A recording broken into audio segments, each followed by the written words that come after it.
அதிமுக பாஜக கூட்டணி 70 தொகுதிகள்.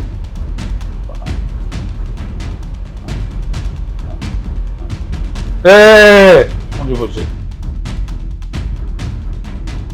அமித்ஷா என்ன பண்றாரு அப்படின்னா, இவன்கிட்ட ஒன்றும் பெயராது, கட்சி கூட்டணியும் பலமா இல்ல, திமுகவையும் எதிர்த்து நம்ம நிக்க முடியாது. அதனாலதான் அவன் வந்து சிபிஐ கேஸை போட்டு விஜயை போட்டு இழுத்தடிச்சு விஜய் அங்க என்ன பண்ணாருன்றதுக்கு 3 நாளா விசாரணை நடத்தணும். இதை கூப்பிட்டுருக்குறாங்க, சிபிஐ எடுத்துட்டு மேல எது கூப்பிட்டுருக்குறாங்க. அவங்க கொடுக்குற விருதை கொடுத்துட்டாங்க அப்படின்னோம்னா இது அங்க கட்சியை மொழி எடுத்துட்டு வந்துருவான். பாருங்க, விஜயுடைய தொடர் இலவச அறிவிப்புகள். வேணாம் வேணாம், 1000 ரூபாய் வேணாம், வேணாம் வேணாம், பேருந்து பயணம் வேணாம் அப்படின்ட்டுங்க. இந்த திட்டங்களை எல்லாம் கேலி செஞ்சுட்டு இருந்தாங்க. இன்னைக்கு உட்காந்துட்டு அப்படியே ஒரு பெரிய இதுவா 10 வருஷம் ஒரு யோசிச்சு ஒரு மாபெரும் தலைவர் மாதிரி ஒரு படிக்கிறார். திடீர்னு ஞானோதயம் வந்துருக்குது, அறிவு வந்துருக்குது, அதுவும் விஜய்க்கே வந்திருக்குது அப்படின்றது ரொம்ப ஒரு ஆச்சரியப்படத்தக்க ஒரு பொண்டாட்டி இல்லை, முல்லை இல்லை, கேஸ் போகுது, அதெல்லாம் ஒர்த்து கிடையாது. எது பொண்டாட்டி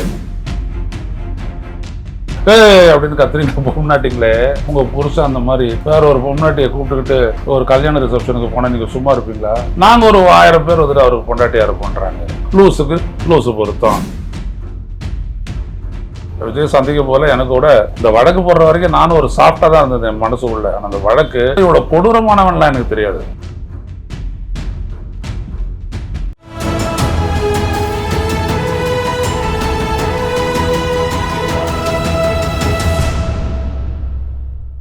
தமிழரம் நேயர்களுக்கு வணக்கம். இன்று நம்முடைய மூத்த பத்திரிகையாளர் திரு ஐயநாதன் அவர்கள் இணைந்துள்ளார். சார் வணக்கம். சார் வணக்கம். எப்படி இருக்கிறீங்க சார்?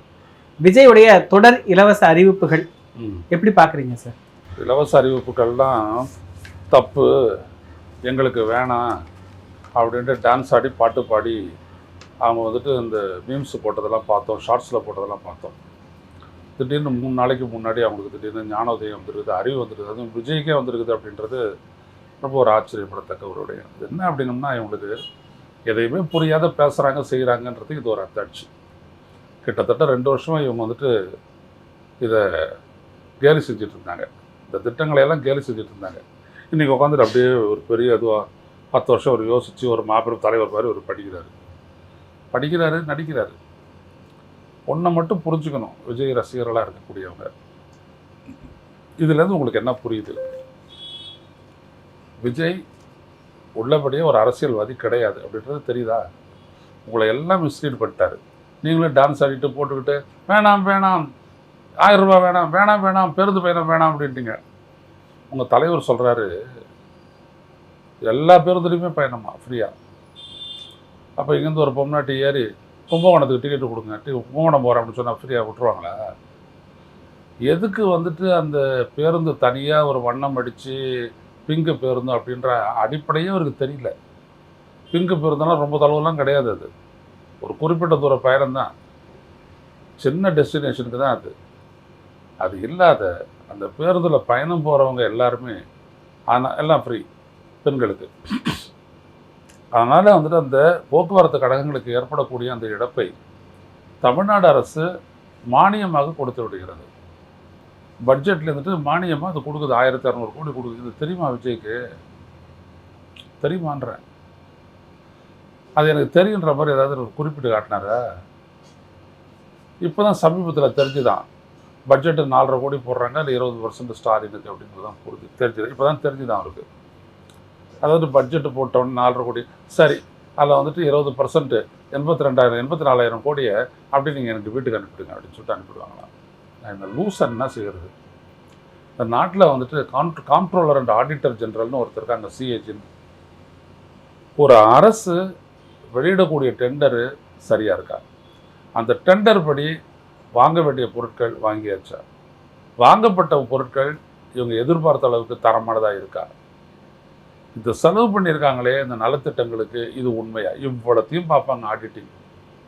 அதுக்கு பேர் தான் காம்ப்ட்ரோலர் அண்ட் ஆடிட்டர் ஜெனரல்னு பேர். இந்த அறிவே இல்லாமல் இது ஏதோ ஒதுக்கி வீட்டில் இது அப்படி நினைக்கிது போல்.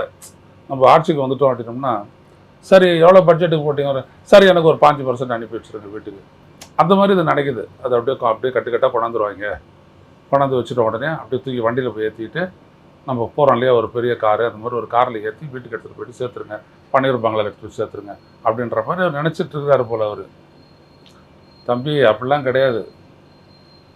எல்லாம் வெறும் காகிதமும் எண்ணிக்கையும் தான். எல்லாம் ஒரு கன்சாலிடேட்டட் ஃபண்ட் ஆஃப் தமிழ்நாடு. இங்கே இருந்துட்டு போகணும், ஒன்றுத்துக்கும் கரெக்டாக அது பண்ணி போடணும். அந்த செய்யக்கூடிய வேலையில் ஏற்ற இறக்கமாக பண்ணி துட்டு அடிக்கலாம். அதாவது நீங்கள் 150 ரூபா டிக்கெட் 1500 விற்கிறீங்களே, அந்த மாதிரி பண்ண முடியும் தமிழக அரசில். இவ்வளவுதான். அதனால் இவர் சொல்லக்கூடிய விடயங்கள் எல்லாமே என்ன அப்படின்னோம்னா, விஜய் ரசிகர்கள் புரிஞ்சுக்கணும், ஒன்றும் தெரியாதவன் உளர்றான். கீழே ஒரு 7 பேர் இருக்கான், செங்கோட்டையனோட சேர்த்து ஒரு 7 பேர் இருக்காங்க. இவங்க எழுதி கொடுக்குற அந்த காகிதத்தை அவனை ஒரு சுட்டு கொடுக்கு.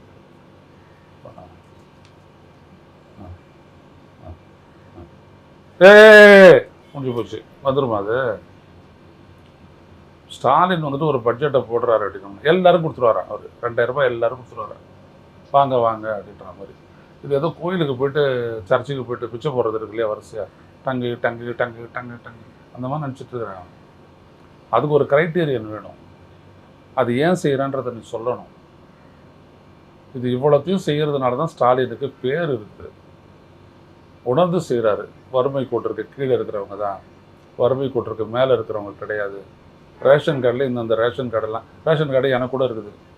உடனே எனக்கு வந்து வீட்டுக்கு 1000 ரூபா கொடுத்துருக்காங்க, 2000 கொடுத்துருவீங்களா நீங்கள்? விஜய் வந்து என் வீட்டுக்கு 2000 ரூபா வரும். சேரியில் இருக்கிறவங்களுக்கு தான் 10 பைசா போகாது. இந்த தொல்லையை நம்ம என்னென்னு பண்ணுறது? இப்படி ஒரு அரசியலை பண்ணிகிட்டு இருக்கிறான். எந்த விதமான புரிதல் தெளிதல் எதுவுமே இல்லாத வந்துட்டு அரசியல் பண்ணிட்டு இருக்காரு. மாற்றம் தான் வந்தார். நீங்கள் சொன்ன மாதிரி அருண்ராஜ் ஐஆர்எஸ் கூட சொன்னார், இந்த இலவசங்கள் அப்படிங்கிறது எல்லாமே ஏமாற்று வேலை. பெரும்பான்மையான ரசிகைகள் உங்கள் ஓசி பஸ் வேணாம், உங்கள் 1000 ரூபாய் வேணான்னு பேசுனது எல்லாமே நம்ம பார்த்தோம் சார். அந்த மாற்றம்னு வந்துட்டு திரும்ப திமுக அந்த இலவசத்தையே கையில் எடுக்கிறது, அந்த அரசியலை தான் பண்ணுறாரா? இல்லை, அந்த அரசியல் சாதாரண அரசியலை இவ்வளோ காலமாக நினச்சிட்டு இருந்தாங்க. அந்த அருண்ராஜ் போன்றவர்களுக்கெல்லாம் என்ன அப்படின்னோம்னா, இந்த ஐஆர்எஸ் படித்தவன், அந்த ஐஏஎஸ் படித்தவன், ஐபிஎஸ் படித்தவன், இவங்களுக்கெல்லாம் சிலர் தாங்க தான் புத்திசாலின்னு நினைப்பாங்க. புரியுதுங்களா? வறுமை கோடுன்னு இருக்குது, ஏழை எளிய மக்கள் இருக்காங்க, அன்றாடங்காட்சிகள் இருக்காங்க. இவங்களுக்கெல்லாம் வந்துட்டு எதுவுமே அஷ்யூர்டு கிடையாது. இந்த நாட்டில் அரசு ஊழியருக்கு எல்லாம் அஷ்யூர்டு. அது எவ்வளோ பெரிய லெவலில் இருந்தாலும், ஜட்ஜாக இருந்தால் கூட அவனுக்கான வசதிகள் எல்லாம் வந்துட்டு கரெக்டாக கிடச்சிரும். புரியுதுங்களா? இப்போ இந்த இடைக்கால பட்ஜெட்டுன்னு போட்டாங்களே ஒரு பட்ஜெட்டு, அது பேர் என்ன, ஓட்டான் அக்கௌண்ட்டு பேர். இந்த ஓட்டான் அக்கௌண்ட் என்னன்னா, அடுத்த 3 மாதத்துக்கு எவ்வளோ செலவிட, அடுத்த 1 வருஷத்துக்கு தான் போட்டுருவாங்க. கணக்குக்கு எவ்வளோ அப்படின்றத அப்ரூவ் பண்ணுது சட்டப்பேரவை, எவ்வளோதான். அவங்களுக்கெல்லாம் வந்துடும். இந்த ஏழை எளிய மக்கள் விவசாயிகளுக்கெல்லாம் அடுத்த மாதம் ஒன்றும் இருக்காது. அதனால் அப்படின்னு ஒன்று அரசுக்கிட்டேருந்து வருமா 10,000 ரூபா. லூஸுங்க இதுக்கெல்லாம், எதுவுமே தெரியாது. அந்த சட்டப்பேரவையில் நிகழக்கூடியதை வந்துட்டு பார்த்து புரிஞ்சுக்கிட்டு பேசக்கூடியவன் தாவேக்கால ஒருத்தனும் இல்லை. விஜய் பண்ண மாட்டார். அவருக்கு ஏகப்பட்ட வேலை இருக்குது. போயிட்டு ரூம் மூடிக்கிட்டாருன்னா அவர் ஏகப்பட்ட வேலையெல்லாம் செய்வார். மிசைலெல்லாம் பற்றி அனலைஸ் பண்ணுவார், ஈரானை பற்றி அனலைஸ் பண்ணுவார், இஸ்ரேலை பற்றி அனலைஸ் பண்ணுவார், ஐநாள் அப்படி எல்லாம் மூடிக்கிடுவார். ஒரு 70-80 நாளைக்கு சோறு மட்டும் உள்ளே வரும் போல். இல்லை அது ஒரு டேப்லெட் மாதிரி போட்டு தண்ணி குடிச்சிடுவாரா? இருக்கலாம்ல, டேப்லெட் மாதிரி போட்டு தண்ணி குடிச்சிடுவாங்க. அந்த விண்வெளியில் போகிறவங்க மாதிரி அந்த மாதிரி ஏதாவது பண்ணிகிட்டு இருக்கலாம். அவருக்கு ஒன்றும் தெரியாது. இவங்களாம் செய்ய வேண்டியது தானே. அவர் தான் பெரிய வேலையெல்லாம் பார்க்குறாரு. இவங்களாம் அந்த சின்ன வேலையை பார்க்க வேண்டியது தானே. இவங்களும் பார்க்குறதில்ல, சொல்கிறதில்ல. அவர் நேராக வராரு, அப்படியே ஒரு துடிப்போடு வராரு. பொண்டாட்டி இல்லை, முல்லை இல்லை, கேஸ் போகுது. அதெல்லாம் ஒர்த்து கிடையாது. எது பொண்டாட்டிய? இந்த மாதிரி ஒரு லூஸை நீங்கள் வந்துட்டு உலகத்தில் பார்த்துருக்கீங்களா? அப்படின்னு கத்துறீங்க பொம்நாட்டிங்களே. உங்கள் புருஷன் அந்த மாதிரி வேற ஒரு பொம்நாட்டியை கூப்பிட்டுக்கிட்டு ஒரு கல்யாண ரிசப்ஷனுக்கு போனால் நீங்கள் சும்மா இருப்பீங்களா? நீங்கள் எல்லாம் ஓன்னு கத்துறவங்க எல்லாம் வந்துட்டு உருட்டுக்கட்டையை வச்சுட்டு துரத்துவீங்க உங்கள் வீட்டுக்கார. என்ன செய்யறது? மேலேயும் லூஸுக்கு. ஆனால் அப்படி தான் பொருத்தம் இல்லையா? ஜாதக பொருத்தம், ஜோடி பொருத்தம் அப்படின்னு எவ்வளோ பொருத்தங்கள் இருக்குது இல்லையா? ஜாக்கெட்டுக்கு ஏற்ற மாதிரி புடவைக்கு ஏற்ற மாதிரி ஜாக்கெட், அந்த மாதிரி இது போல் லூஸுக்கு லூஸு பொருத்தம். புரியுதுங்களா? அது எதுவும் சொன்னாலும் அப்படின்னு கற்றுதுங்க. இங்கே கூட செய்ய மாட்டாங்க. எதிரில் ஒரு எலிமெண்ட்ரி ஸ்கூல் இருக்குது, அங்கே கூட எதையும் கத்த மாட்டாங்க. புரிஞ்சு தான் அந்த பிள்ளைங்கள்லாம் வந்துட்டு பாட்டு பாடுது. ஆனால் விஜயனுடைய தாவக கூட்டத்தில், இந்த தற்கூரி கூட்டத்தில் அதுங்க எல்லாம் வேன்னு கற்றுதுங்க. இப்போ இவங்க இருக்கிற பொண்டாட்டி இவன் தங்கச்சியை கூப்பிட்டுட்டு அவன் ஒரு கல்யாணத்துக்கு சும்மா கல்யாணம் தாண்டி போனேன், உன் தங்கச்சியை கூப்பிட்டு போகிறேன்னு விடுவாங்களே? லூஸுக்கு அதுக்கு பண்பாடு தெரியாது. அது சினிமாவில் கடந்தவர் அவருக்கு என்ன தெரிய போகுது? சினிமாவில் எல்லாம் இங்கேருந்து போனேன், அங்கேருந்து போனேன், அவன் வந்தா இவன் வந்தா, இதெல்லாம் அங்கே. உனக்குன்னு ஒருத்தி வாழ்க்கைப்பட்டு வந்திருக்கா. புரியுதுங்களா? இப்போ எதுக்கு பெரிய நடிகர்களுக்கெல்லாம் வீட்டில் இருந்து தான் சாப்பாடு போவேன், அங்கே போட மாட்டாரான் ப்ரொடக்ஷன் யூனிட்டு. நல்லா சோறு போடுவான். நான்லாம் நடிச்சிருக்கிறேன், நல்லா சோறு போடுவாங்க, ரொம்ப மரியாதையோடு சோறு போடுவாங்க. எல்லாம் உண்டு. ஏன் வீட்டிலேருந்து வர வச்சாங்க? நம்மளுக்குன்னு கல்யாணம் பண்ணி நமக்குன்னு ஒரு வீடு இருக்குது, நம்ம மனைவி இருக்கா, அவள் சமைச்சு அனுப்புவான். சிவாஜிக்கெல்லாம் 5 கேரியர் வருமா, நல்லா உயரமா ஆள் உயர கேரியர். அது அவர் ஒரு கேரியர் இறக்கிட்டு பார்த்ததெல்லாம் எடுத்துகிட்டு எல்லாம் சாப்பிடுங்கடா அப்படின்னு சொல்லிட்டு தான் கூத்தடிப்பாங்களாம். எதுக்கு என்னன்னா மனைவி தான் அங்கே ஆதாரம். இங்கெல்லாம் ப்ரொஃபஷனல் அப்ரோச்சு. அவன் நடிக்க வந்திருக்கிறான், அவளோட நடிப்பாங்க, எல்லாம் பண்ணுவாங்க, போச்சு, அவ்வளோதான். எல்லாம் பண்ணுவாங்கன்னா திரைத்துறையில் சொல்ல வரேன், இது மாதிரிலாம் கிடையாது, இது வேற, அவ்வளோதான். இப்படியான ஒரு மனிதனை வந்துட்டு நீங்கள் தலைவன் உங்களுக்கு நீங்கள் தான் சொல்லிக்கிறீங்க, மக்கள் யாரும் இல்லை அப்படி நீங்கள் சொல்கிறீங்கன்னா உங்களை என்னன்னு சொல்கிறது? ஒரு பேக் ஃபயர் ஆயிடுச்சா சார்? இப்போ ஒருத்தே இல்லை, பேக் ஃபயர் இல்லை, எல்லாமே வந்துட்டு ஒன்றுமில்லாத போயிடுச்சு. இது இவ்வளோ தாண்டா, இது நம்ம தான் முன்னாடி சொன்னோம், நம்ம தான் போன ஆண்டு ஜனவரி மாதம் 30ஆம் தேதி சொல்லிட்டோம் இது ஒன்றும் உருப்படாது, இது சும்மா போய் சொல்லிட்டு தெரியுது அப்படியாது. ஆனால் நம்ம கூட இவ்வளோ கொடூரமானவன்லாம் எனக்கு தெரியாது. விஜய் சந்திக்க போல எனக்கு கூட இந்த வழக்கு போடுற வரைக்கும் நானும் ஒரு சாஃப்டாக தான் இருந்தது என் மனசுக்குள்ளே. ஆனால் அந்த வழக்கு அதில் இருந்த கண்டென்ட்டு, ஏன்னா ஒரு மனைவி கணவனை பற்றிலாம் பேச மாட்டாள். அதுவும் அவன் ஈழத்து பெண், அவள் தமிழ் பெண்ணு, நம்மளாட்ட தமிழ் பொண்ணு, அவள் அந்த பொண்ணு அவ்வளோ பேச மாட்டான். இப்போ தான் தெரியுது இது எவ்வளோ பெரிய நம்ம என் வார்த்தையெல்லாம் பயன்படுத்தணும், அதெல்லாம் வேண்டாம், இது எப்படியாப்பட்டது அப்படின்ட்டு. இதை பார்த்து உணரணும் இல்லையா? நாங்கள் ஒரு 1000 பேர் வந்துட்டு அவருக்கு பொண்டாட்டியார் பண்ணுறாங்க. ஆனால் ஒரு விஷயங்க, இதை விட நம்ம தமிழ்நாட்டு மக்களுக்கு இந்த விஜய் கட்சி என்ன கட்சி அப்படின்றத புரிய வைக்கிறதுக்கு வேறு யாரும் வேணாம். இது ஒரு இலக்கணமோ பொழிப்புறையோ வேணாம். அந்த அளவுக்கு அது நான் 6 சிலிண்டரான், 6 சிலிண்டர் ரொம்ப முக்கியம் சமையல் எரிவாயு. அப்படி தெரியுது இல்லை? 60 ரூபா ஏற்றினானே, அப்போ அவனுக்கு எடுத்து கடன் குரல் வடிக்கணும். என்னடா அது, இப்போ தான் போரே ஆரம்பித்து 1 வாரம் கூட ஆகுது, அங்கேருந்து வர்றது அதே நீ இப்போ விற்கிற, ஏற்கனவே இருக்கிற ஸ்டாக்கை தானே விற்கிற, அதுக்கு ஏன் விலை ஏற்றுறேன் அப்படின்னு ஒரு கேள்வி கேட்க தெரியல. லூஸு. 60 ரூபா தானே, 60 ரூபானாலும் அதுக்கு என்ன தெரியாது, அது குறைஞ்சபட்சம் ஒரு 60 லட்சம், ஒரு 6 கோடி அப்படின்னா அது ஏதாவது தெரியும். 60 ரூபான்னா என்னன்னு தெரியும், பார்த்தே இருக்க மாட்டார் அவர். 100 ரூபாய் 500 ரூபாய் நோட்டெலாம், புரியுதுங்களா? செக்கில் கையெழுத்து போட்டு அப்படியே விடு. எங்கள் திருச்சி போடுமா, திருச்சிக்கு வந்துட்டு 62 லட்சம் திருச்சி போயிட்டு வர்றதுக்கு. நம்மளுக்கெல்லாம் அப்படி ஆகும்? நீ இந்த ஊருக்கு போயிட்டு வர திருச்சி 1000 ரூபா வச்சுக்கிட்டு அதிலே 200 ரூபாய்க்கு சாப்பிட்ருவேன் நீ 2 வேளை, சரிதானே?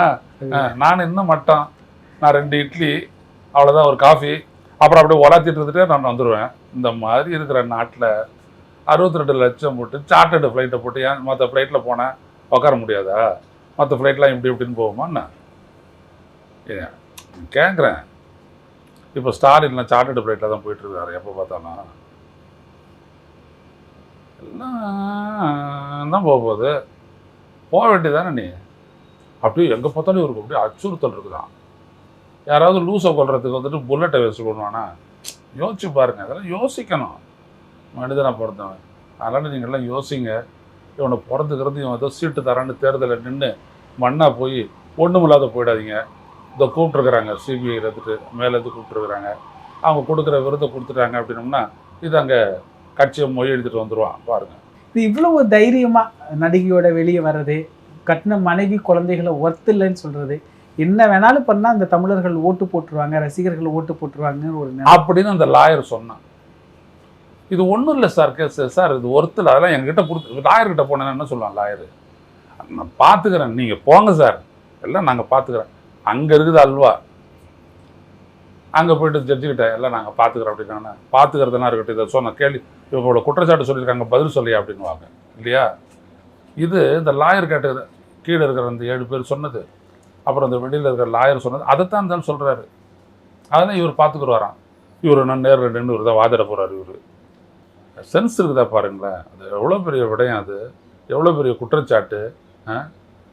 அந்த குற்றச்சாட்டுலாம் வந்துட்டதுக்கப்புறம் இன்னொருத்தர் தள்ளிட்டு போகிறான் அப்படின்னோம்னா அப்போ அவன் எவ்வளோ பெரிய லூஸாக இருக்கணும். லூஸ் தான், தைரியம்லாம் ஒன்றும் இல்லை, தைரியமாக காட்டிக்கிறது. கமல்ஹாசன் சொல்லுவார் இந்த ஒரு இதில், வீரம் என்ன பயம் இல்லாத வீரன்றது என்னன்னா பயப்படுறத காட்டிக்காது இருக்கிறது அப்படின்னு வருவார்.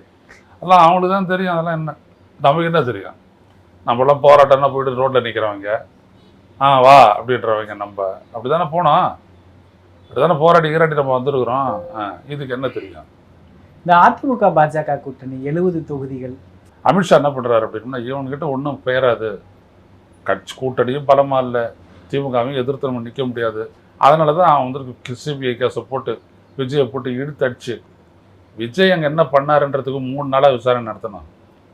நாமெல்லாம் விசாரணை நடத்திட்டா எழுது நம்ம இருக்கிறதால அதான் கண்டுக்கு முன்னாடி நடக்குதே, அதான் விட்டுட்டு ஓடுறாரு இவர். அதான் எல்லாரும் எவாக்குவேட் பண்ணுன்னு எல்லாரும் ஓட்டாங்களா. 72 நாள் எவனும் வரலையா? பிளேடு வாங்குறது கூட ஒருத்தன் வரல. வெளில வரும்போது பார்த்தோம்னா எல்லாரும் சிந்து பார்த்து மாதிரி வர்றான், பூசி ஆனந்து அப்படின்ட்டுலாம் வர்றான். அதுக்கப்புறம் என்னத்துக்கு அவ்வளோ நேரம் விசாரிச்சாங்க? விசாரித்தது எதுக்கு? வழி பண்ணுறதுக்கு தான். ஒரு ரசிகன் ஓட்டு வீணாயிடக்கூடாது. அதில் நல்ல சிந்தனை இருக்குது பாருங்கள் அமித்ஷாக்கு. வீணாயிடக்கூடாது, எங்களோட வந்து சேர்ந்துரு. இல்லையா ஒதுங்கி நின்றுடு, இல்லை உள்ளே போக வேண்டியது இருக்கும். 3 தான் ஆப்ஷனு. அது எப்போ சொல்லிட்டேன், அது எதோ இளைஞர்கிட்ட மிஸ் ஆயிடுச்சு.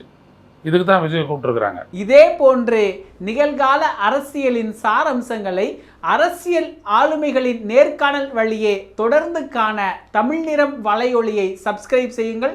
தங்களின் மேலான கருத்துக்களை கருத்துளை பெட்டியில் பதிவிடுங்கள். நன்றி, வணக்கம்.